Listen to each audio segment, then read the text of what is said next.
Hello student, welcome back to geography class. तो अपने आज जो है 12th क्लास की हिंदी मीडियम की ज्योग्राफी जो है उसके अंदर खंड ब स्टार्ट करने जा रहे हैं।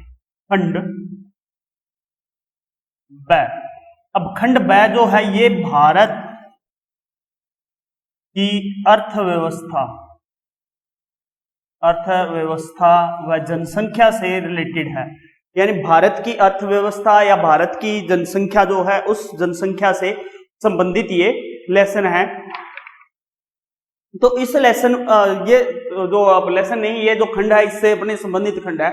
तो भारत अपने अर्थव्यवस्था, भारत जनसंख्या एवं अर्थव्यवस्था जो है ये अपने संबंधित है खंड ब से। जनसंख्या एवं अर्थव्यवस्था, जनसंख्या एवं अर्थव्यवस्था। तो यहां से ये संबंधित यूनिट जो है खंड ब की, तो इसके अंदर अपने भारत का जो प्रारूप है या भारत के बारे में जो स्थिति है उसके अंदर अपने यहां अध्ययन करते हैं। ये जो खंड ब है आपका वो 28 नंबर का होता है। 28 नंबर का जो है खंड ब में जो लेसन है आपके वो होते हैं। इसके अंदर जो लेसन है वो 13 से लेके 13 to 25, 13 से 25 तक जो लेसन है वो खंड ब में आते हैं, और 1 से 12 जो लेसन है वो खंड ए में आते हैं। तो खंड ए भी 28 नंबर का है और खंड ब भी 28 नंबर का है, दोनों है। तो ये 28 नंबर का जो अपने खंड ब है इसके अंदर आज जो है वो अपने लेसन 13 है, अध्याय 13 स्टार्ट करेंगे। अध्याय 13, अध्याय 13 जो है ये आज अपने स्टार्ट करना है। अध्याय 13 अपने जो है भारत जनसंख्या वितरण एवं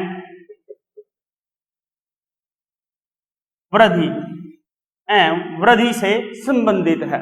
तो यहां पे आज अपने जो स्टडी करेंगे वो भारत की जनसंख्या वितरण और वृद्धि से करेंगे। आपने खंड ब के अंदर तीसरा लेसन पढ़ा होगा जो अपने जनसंख्या से संबंधित है, और उसके अंदर जो है वो विश्व की जनसंख्या वितरण वृद्धि के बारे में बताया हुआ है, उसके घनत्व के बारे में बताया हुआ है। आज अपने जो है यहाँ पे अब स्टडी जो करनी है वो भारत जनसंख्या वितरण और वृद्धि के बारे में करना है। तो देखिए इन तीनों लेसनों को, यानी खंड ए के लेसन और खंड ब के लेसनों को एक साथ जोड़कर पढ़ने में थोड़ा सा फायदा मिलता है। वहां पे अपने विश्व का दिया हुआ है लेकिन यहाँ भारत का दिया हुआ है, लेकिन कुछ डेफिनेशन जो होती हैं वो सेम होती हैं। जैसे जनसंख्या वितरण की आएगी, जनसंख्या वृद्धि की आएगी, तो ये डेफिनेशन सेम होती हैं, परिभाषाएं सेम होती हैं। तो जो खंड ए में आपने की है वो खंड ब में भी है। अब भारत की बात कर रहे हैं, तो भारत की अगर बात करें तो भारत का जो विश्व का क्षेत्रफल है टोटल, यानी भारत का क्षेत्रफल जो है, भारत का क्षेत्रफल विश्व का, भारत का क्षेत्रफल विश्व का 2.4% है। 2.4% क्षेत्रफल जो है ये विश्व का रखता है भारत। और इसके अंदर अपने विश्व की जो कुल जनसंख्या है, विश्व की कुल जनसंख्या का 17.5% निवास, 17.5% निवास करता है। तो भारत का कुल टोटल पॉपुलेशन जो है 17.5% पॉपुलेशन जो है विश्व की वो यहां पर निवास कर रही है।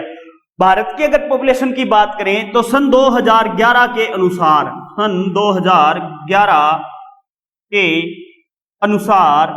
भारत की टोटल जो पॉपुलेशन है वो 121.01 करोड़ है। 2011 के अनुसार, जो 2011 में जनगणना हुई उस जनगणना के अनुसार अगर देखा जाए तो भारत की जनसंख्या 121.01 करोड़ होती है। यानी यहाँ पे जो क्वेश्चन बनते हैं वो एक एक नंबर के क्वेश्चन बन रहे हैं। ये भी भारत का क्षेत्रफल कितना है, 2.4, कितने प्रतिशत जनसंख्या निवास करती है विश्व की कुल, 17.5%। 2011 के अनुसार भारत की जनसंख्या कितनी है तो 121.01 करोड़ है। तो ये अपने भारत के बारे में थोड़ा संदर्भ में है। अब देखिए जनसंख्या घनत्व होता है या वितरण जो होता है वो कोई भी जो राष्ट्र होता है उस राष्ट्र के अंदर जो संसाधन होते हैं उन संसाधनों पर निर्भर करता है। मान के चलिए किसी राष्ट्र के अंदर संसाधन जो है वो बहुत ज्यादा है और संसाधन होने की वजह से उनका विकास जो है या आर्थिक विकास जो है वो भी काफी तेज होता है। अगर संसाधनों के तुलना में ये बात देखी जाती है, अगर संसाधन नहीं है तो उस क्षेत्र के अंदर जनसंख्या का वितरण या घनत्व जो है वो बिल्कुल कम मिलता है। तो जो संसाधन होते हैं वो जनसंख्या के लिए एक अनुकूलतम सीमा जो है उस सीमा को प्रदर्शित करते हैं और उस अनुकूलतम सीमा के द्वारा ही जनसंख्या का वितरण जो है वो प्रभावित होता है। अब देखिए क्या होता है, अगर भारत में बात करें तो संसाधनों की तुलना में देखा जाए तो भारत में जनसंख्या जो है वो संसाधनों की अपेक्षा अनुकूलतम सीमा को पार कर चुकी है। तो संसाधनों को देखते हुए वो ज्यादा पार कर चुकी है, यानी यहां पर जो है वो जनसंख्या है जो विस्फोटक स्थिति में आ चुकी है भारत के अंदर अपने। अब भारत जैसे अगर विकासोन्मुख देश की बात की जाए तो जनसंख्या जो बढ़ रही है, इस जनसंख्या के बढ़ने के कारण बहुत सी समस्याएं भी सामने आ रही हैं, जैसे बेरोजगारी की समस्या और भुखमरी की समस्या, निरंतर जो निम्न जीवन स्तर है उसकी समस्या। तो ये समस्याएं जो है वो उन समस्याओं का जो है सामने आती है जब जनसंख्या वृद्धि होती है या जनसंख्या जो है वो बढ़ती जाती है। तो जनसंख्या जो है वो किसी ना किसी रूप के अंदर प्रभावित करती है। तो अपने ये तो भारत के संदर्भ में था। अब जो जनसंख्या है अपने इसका अपने स्टार्ट करते हैं। तो इसमें देखिए जनसंख्या वितरण क्या होता है। सबसे पहले क्वेश्चन जो आता है वो ये आता है जनसंख्या वितरण क्या है, प्रश्न जो अपने सामने उभर कर आता है जनसंख्या वितरण। अब देखिए जनसंख्या वितरण क्या होता है। साधारण शब्दों में अपने इसको कहें तो जनसंख्या वितरण का मतलब ये होता है कि कोई भौगोलिक क्षेत्र है, उस भौगोलिक क्षेत्र में धरातल पर जनसंख्या का फैलाव जो होता है उसको अपने जनसंख्या वितरण कहते हैं। सिंपल सी बात है, यानी ये कोई भौगोलिक क्षेत्र है, इस भौगोलिक क्षेत्र का ये धरातल है, यहां पे ये जनसंख्या जो है इसका फैलाव है। तो ये जो फैलाव है जनसंख्या का, ये फैलाव क्या कहलाएगा, जनसंख्या वितरण कहलाएगा। जनसंख्या का वितरण किस प्रकार से यहां पर है तो वो जनसंख्या वितरण के अंदर आता है, तो उसे जनसंख्या वितरण कहा जाता है। अब भारत की जनसंख्या की अगर बात करें तो भारत में जो जनसंख्या है उसकी प्रमुख विशेषता ये है भी जो जनसंख्या वितरण है, प्रमुख विशेषता जो है वो है असमान वितरण। यानी जनसंख्या का असमान वितरण जो है वो भारत की जनसंख्या का प्रमुख एक ये कह सकते हैं या महत्वपूर्ण कारक है या इसकी एक विशेषता है भारत की जनसंख्या की। अगर यहाँ पे देखें बात करें तो देश के कुछ राज्य हैं, जो 5 मेन राज्य हैं, जो देश के 5 ऐसे राज्य हैं जहां पर 30% क्षेत्रफल है उसका, उसके ऊपर 50% जनसंख्या निवास करती है। जैसे देश के 5 राज्य कौन से हैं, एक तो उत्तर प्रदेश, देश के उत्तर प्रदेश, महाराष्ट्र, उत्तर प्रदेश में महाराष्ट्र में बिहार, पश्चिम बंगाल,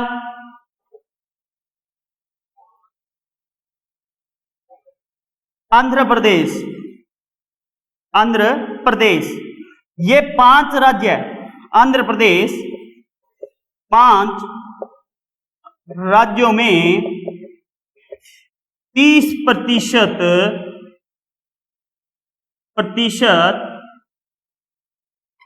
क्षेत्रफल पर 50% जनसंख्या पाई जाती है।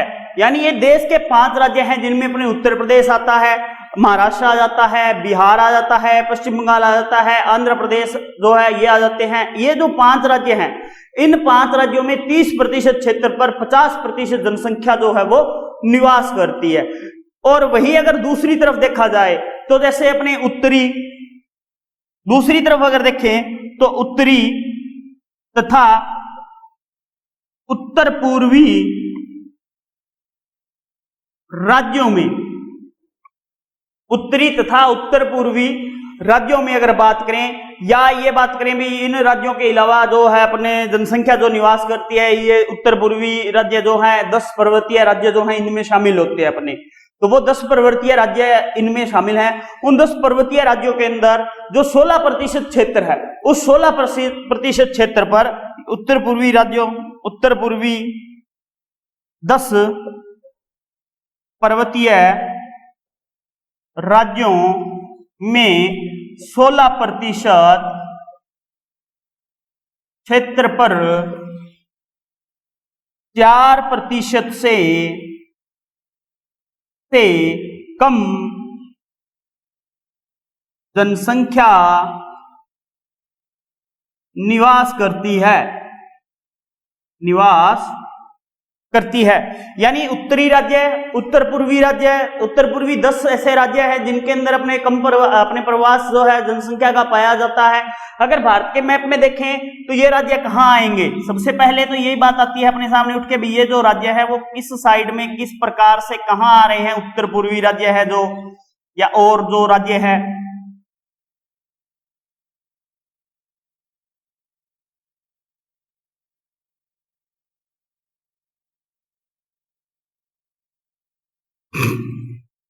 अब उत्तर पूर्वी राज्यों की बात हो रही है तो देखिए जैसे ये अपना उत्तर है, दक्षिण है, पूर्व है और पश्चिम है। तो अपने सबसे ज्यादा केंद्रित 5 राज्य बताए गए जिसमें यूपी, उत्तर प्रदेश, ये यहां पे आगे उत्तर प्रदेश, अपने महाराष्ट्र की बात हो रही है, महाराष्ट्र जो है वो अपना इस साइड में आ गया। यहां बिहार की बात हो रही है तो ये बिहार आ गया यहां पे यूपी के साथ में, उत्तर प्रदेश के साथ ये यूपी, बिहार, महाराष्ट्र आ गया। पश्चिम बंगाल की बात हो रही है तो ये यहां पर पश्चिम बंगाल आ गया। पश्चिम बंगाल के बाद में आंध्र प्रदेश की बात हो रही है तो ये इस साइड में यहां पे आंध्र प्रदेश आ गया अपने। तो ये राज्य 50% जनसंख्या रखते हैं, ये राज्य 50% जनसंख्या रखते हैं। इसके अलावा उत्तर पूर्वी राज्यों की बात करें या उत्तर पूर्वी 10 पर्वतीय राज्य हैं जो उत्तर और पूर्वी क्षेत्र में आते हैं, जैसे यहाँ पे सिक्किम है, असम है, अरुणाचल प्रदेश, सिक्किम, अरुणाचल प्रदेश, असम, नागालैंड, मिजोरम, मणिपुर, त्रिपुरा, मेघालय, इधर जम्मू कश्मीर, उत्तरांचल, उत्तराखंड आ जाता है, हिमाचल प्रदेश आ जाता है। तो ये अपने जो 10 पर्वतीय राज्य हैं इनके अंदर 16% जो क्षेत्र है उस 16% क्षेत्र पर 4% से कम जो जनसंख्या है वो निवास करती है। तो इस प्रकार से ये जनसंख्या का जो वितरण है वो पाया जाता है। अब यहाँ पे अपने इसकी बात कर रहे हैं तो अपने जनसंख्या, भारत की जनसंख्या के वितरण की बात कर रहे हैं। तो अब अगर देखें तो कहीं पर भी कोई भी देश जो है वहां पर जो जनसंख्या निवास करती है उस जनसंख्या को जो प्रभावित करते हैं वो करती है वहां की भौगोलिक कारक, या वहां पे जो भौगोलिक कारक है उन भौगोलिक कारकों के ऊपर जनसंख्या वितरण जो है वो निर्भर करता है। अब ये भौगोलिक कारक क्या होते हैं? इन भौगोलिक कारकों में आप देख सकते हैं भी जो संसाधन है और सामान्य रूप से जो मानवीय संसाधन होते हैं उनका जीविका चलाने के लिए मानव जो है उन संसाधनों का उपयोग करते हैं, उपयोग करते हुए उनको अपने आवश्यकता पूरी करते हैं। और आवश्यकता पूरी करने के कारण ये माना जाता है भी यही कारण है भी जो समतल अपने मैदान है, समतल जो मैदान है वो सघन बसे हुए क्षेत्र होते हैं। तो समतल जो मैदान है, समतल मैदान घने बसे क्षेत्र होते हैं। तो समतल मैदान घने बसे हुए क्षेत्र होते हैं। तो यहाँ क्षेत्र घने बसे हुए क्यों है? क्योंकि समतल मैदानों के अंदर देखिए अपने लगभग सभी जो संसाधन है उन संसाधनों की पूर्ति हो जाती है। अपने कृषि वगैरह अच्छे तरीके से कर सकते हैं, अपने पानी वगैरह की सुविधा वहां पे रहती है, हाउस जो है घर है अपने वो आसानी से वहां पे बना सकते हैं। तो इस प्रकार से समतल मैदान हमेशा क्या होते हैं? सघन बसे हुए क्षेत्रों के अंदर आते हैं। इसके अलावा अपने जो पठारी क्षेत्र है, पहाड़ी क्षेत्र है, वो अपने देखा जाए तो वहां पर जो जनसंख्या है उन क्षेत्रों में कम आकर्षित होती है। अगर वितरण की दृष्टि से देखा जाए तो मैदानी क्षेत्र जो होते हैं वो प्रथम स्थान पर आते हैं। तो प्रथम स्थान पर आने का कारण क्या है? क्योंकि मैदानों में हर प्रकार की जो सुविधा है वो प्राप्त होती है, लेकिन पठारी और पर्वतीय जो क्षेत्र होते हैं वहां पर जनसंख्या जो है वो कम थोड़ा सा बसना पसंद करती है और मैदानी क्षेत्र में ज्यादा बसाव करना पसंद करती है। लेकिन पठारी और पहाड़ी क्षेत्रों की तुलना में अधिक जनसंख्या जो है वो अपने मैदानी क्षेत्र में मिलेगी। अब यहां पे बात हो रही है अपनी जनसंख्या से संबंधित। तो अगर भारत में जनसंख्या से संबंधित आंकड़े देखे जाएं तो सन 2011 के अनुसार बात करें, अपने सन 2011 के अनुसार, सन 2011 के अनुसार अगर अपनी जनसंख्या वितरण के आंकड़ों की बात करें तो जनसंख्या वितरण के आंकड़ों में देखा जाए तो भारत का जो मध्यवर्ती मैदानी क्षेत्र है, भारत में मध्यवर्ती मैदानी क्षेत्र के राज्यों में जनसंख्या वितरण अधिक मिलता है,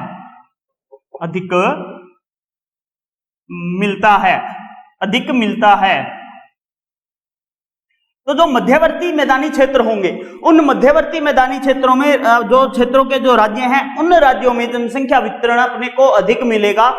लगभग यहाँ पे जो जनसंख्या का वितरण पाया जाता है, इस क्षेत्र में जो निवास करती है जनसंख्या जो अपने मध्यवर्ती मैदान है, इसके अंदर अपने 42.7% जनसंख्या, 42.7% जनसंख्या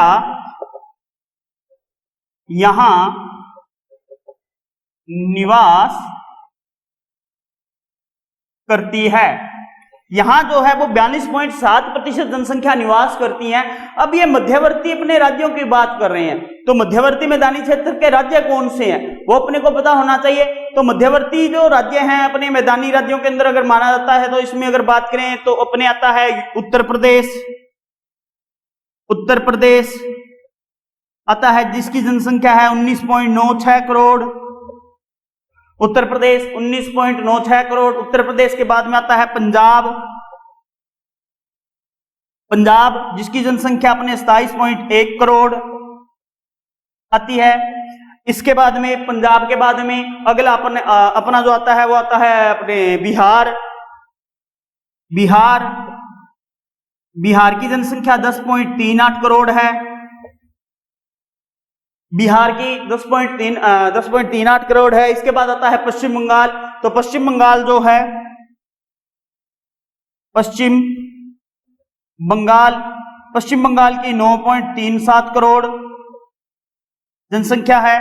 पश्चिम बंगाल के बाद में अगला अपना जो राज्य आता है, ये मध्यवर्ती मैदानी क्षेत्र की बात हो रही है, तो मध्यवर्ती मैदानी क्षेत्र में जिस राज्य का नाम आता है वो अपने हरियाणा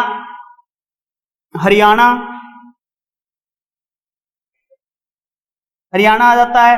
हरियाणा के बाद में राजस्थान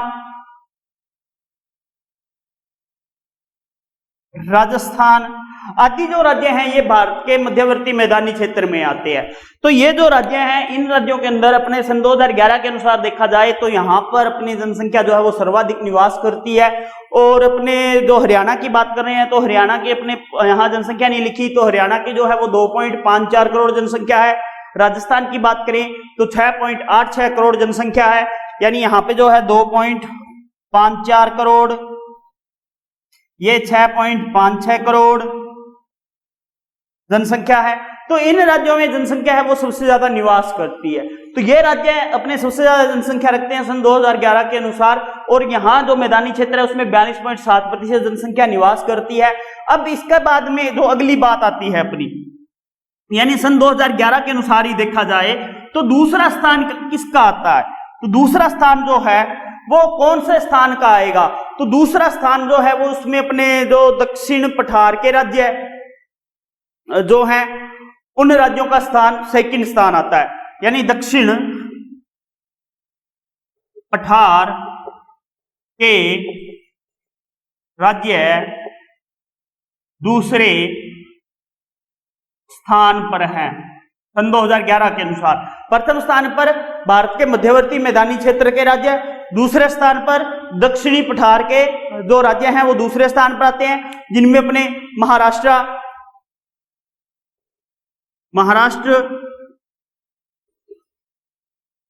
मध्य प्रदेश, महाराष्ट्र आ जाएगा, इसमें मध्य प्रदेश आ गया, कर्नाटक आ गया, आंध्र प्रदेश आ गया, कर्नाटक,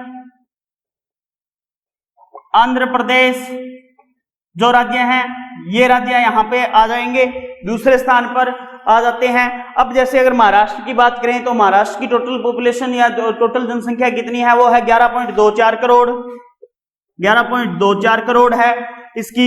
इसके बाद अगर अपने बात करें मध्य प्रदेश की, तो मध्य प्रदेश की अपनी आती है 7.26 करोड़। मध्य प्रदेश के बाद में कर्नाटक की अगर बात की जाए तो कर्नाटक के अंदर आता है 6.11 करोड़ जो है जनसंख्या आती है। कर्नाटक के बाद में आंध्र प्रदेश की बात हो रही है तो 8.47 करोड़ जनसंख्या जो है वो आंध्र प्रदेश की आती है। तो ये जनसंख्या जो है यहाँ पे निवास कर रही है। और यहाँ पे अगर बात की जाए तो जनसंख्या का जो अधिकतम वितरण है इन राज्यों में, दक्षिण पठार के जो राज्य हैं इनमें अधिकतम जो वितरण मिलता है, अधिकतम वितरण जनसंख्या का मिलता है वो मिलता है शहरी क्षेत्रों में। शहरी क्षेत्रों में, जो शहरी क्षेत्र हैं उन शहरी क्षेत्रों के अंदर यहां अधिकतम वितरण अपने को प्राप्त होता है दक्षिण पठार के राज्य में। अब तीसरी श्रेणी जो है अब यहां कौन सी रखी गई है, तीसरी श्रेणी यहां रखी गई है समुद्र तटीय क्षेत्र। तीसरी श्रेणी में, तीसरी श्रेणी में समुद्र तटीय क्षेत्र कोमा उत्तर पूर्वी राज्य जो हैं, पर्वतीय राज्य जो हैं उन राज्यों को यहां पर शामिल किया गया है। इसके अलावा राजस्थान का पश्चिमी मरुस्थलीय भाग, उत्तर पूर्वी राज्य तथा उत्तर पूर्वी राज्य, उसके बाद आता है पर्वतीय राज्य तथा राजस्थान का पश्चिमी मरुस्थलीय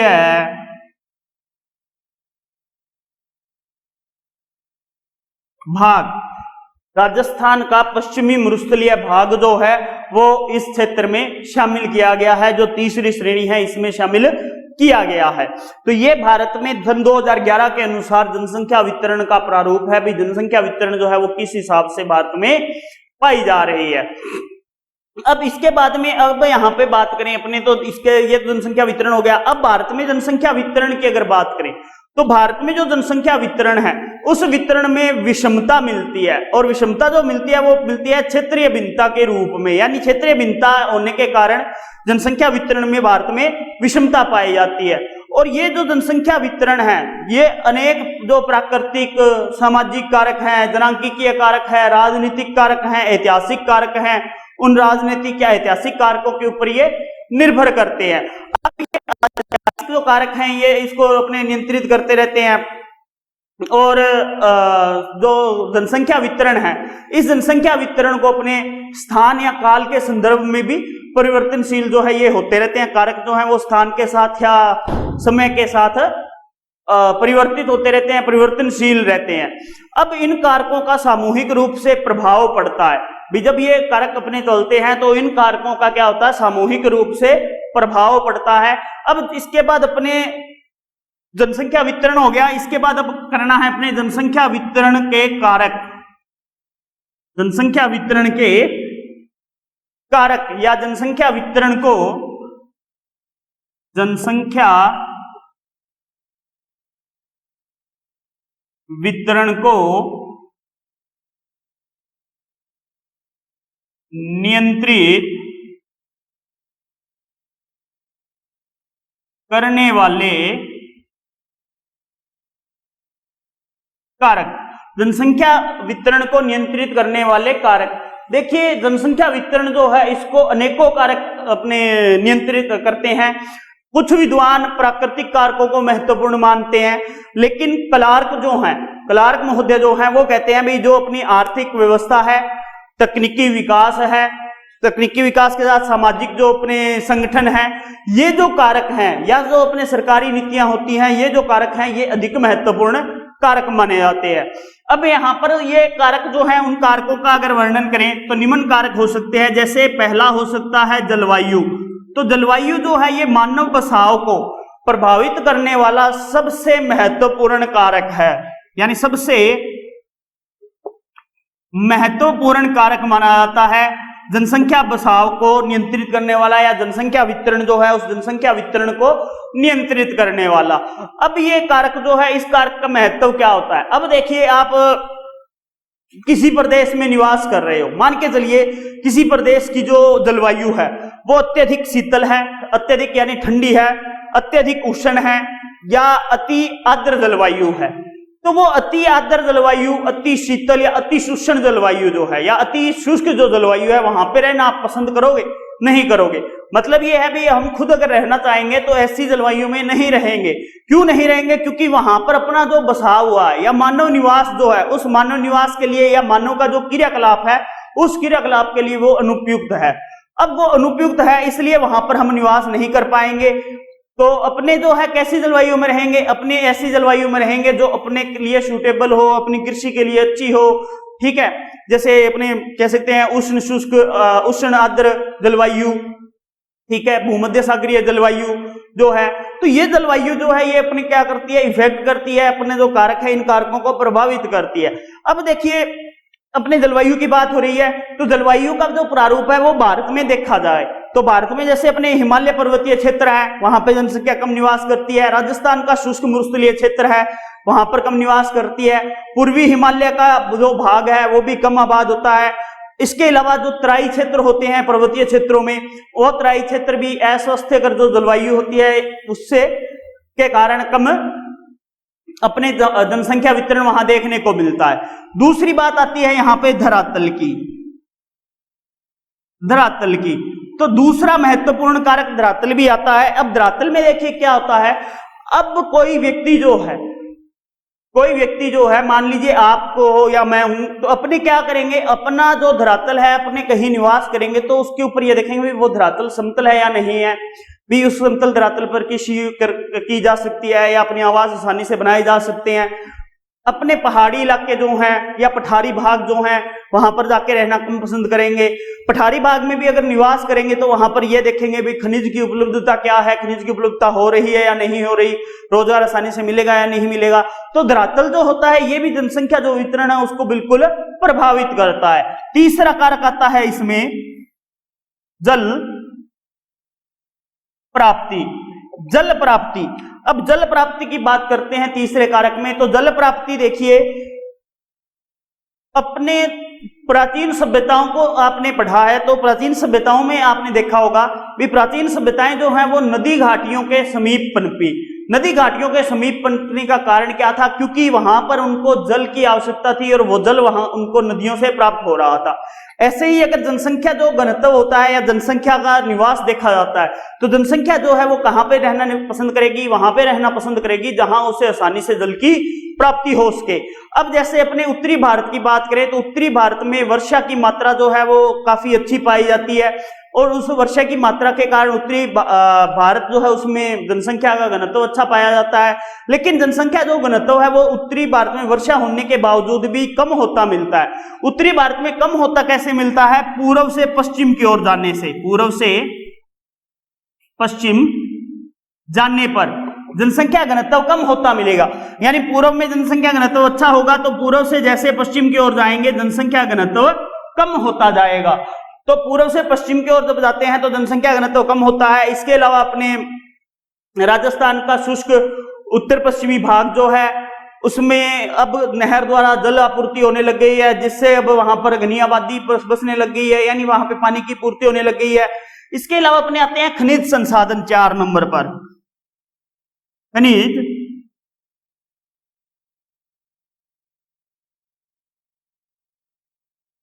संसाधन। अब खनिज संसाधनों की बात हो रही है तो खनिज संसाधन में देखिए क्या होता है। जो खनिज संसाधन है जहां पर खनिजों की प्राप्ति आसानी से होगी या जहां पर बहुत मात्रा में खनिज प्राप्त होंगे तो वहां पे रोजगार आसानी से मिलेगा। तो खनिज जो होते हैं वो भी जनसंख्या को अपनी ओर आकर्षित करते हैं और जनसंख्या जो है वहां पे जाके निवास करने लग जाती है। तो जनसंख्या वितरण को जो खनिज है वो भी प्रभावित करते हैं। जैसे आप अपने खनिजों के क्षेत्र हैं, जैसे दामोदर घाटी है, छोटा नागपुर क्षेत्र है, कोलार क्षेत्र जो है, तो ये जो क्षेत्र है काफी सघन बसे हुए क्षेत्र है। क्यों है? क्योंकि यहाँ पे खनिज जो है वो उनको आसानी से प्राप्त होते हैं और उनके लिए यहाँ पर औद्योगिक इकाइयां वगैरह जो है वो लगी हुई हैं। इसके बाद 5 नंबर पे अपने आता है परिवहन। परिवहन। तो परिवहन भी जनसंख्या वितरण को प्रभावित करता है। मैदानी जो क्षेत्र होते हैं वहां पर परिवहन की सुविधाएं अच्छी होती हैं, उपलब्ध होती हैं, सघन परिवहन पाया जाता है, परिवहन के बहुत से साधन हैं वो मिलते हैं, या बहुत से माध्यमों द्वारा जो परिवहन है वो किया जा सकता है। तो इसलिए मैदानी क्षेत्र में ज्यादा जनसंख्या बसती है। इसके अलावा पहाड़ी क्षेत्रों के अंदर परिवहन की समस्या आती है, मरुस्थलीय क्षेत्रों में परिवहन की समस्या आती है, तो वो कम घने बसे नहीं होते क्षेत्र। छठा आता है अपने सामाजिक मनोवैज्ञानिक कारक। सामाजिक व मनोवैज्ञानिक कारक। मनोवैज्ञानिक कारक जो हैं, सामाजिक कारक हैं या मनोवैज्ञानिक जो कारक हैं, ये कारक भी इसको काफी प्रभावित करते हैं। भी समाज जो है, समाज की संरचना कैसी है, संगठन कैसा है, उस समाज में रहने वाले लोगों का आत्मबल कैसा है, आत्मविश्वास कैसा है, एक दूसरे पे विश्वास कैसा है, तो ये भी इसको प्रभावित करते हैं। सातवां कारक आता है राजनीतिक व आर्थिक कारक। राजनीतिक व आर्थिक कारक जो है ये आता है। तो राजनीतिक और आर्थिक कारक भी उन्हें प्रभावित करते हैं। अभी वहां की राजनीतिक स्थिति कैसी है, भी कहीं पार्टियों के नाम पर, चुनाव के नाम पर, धर्म के नाम पर लोग आपस में भिड़ा तो नहीं रहे, वहां की कानून व्यवस्था किस प्रकार की है। आर्थिक व्यवस्था में यह देखा जाता है भी लोगों के रोजगार क्या है, उनको व्यवसाय क्या मिल रहे हैं, वो अपनी आर्थिक क्रियाकलाप किस प्रकार से कर रहे हैं। तो ये जो कारक है मेन जो है जनसंख्या वितरण को नियंत्रित करने वाले कारकों में आते हैं। तो आज ये जनसंख्या नियंत्रण के कारक अपने कंप्लीट हो चुके हैं। अगले वीडियो के अंदर आपको इस लेसन का अगला पार्ट स्टार्ट करवाया जाएगा। आज के लिए इतना ही। Thank you.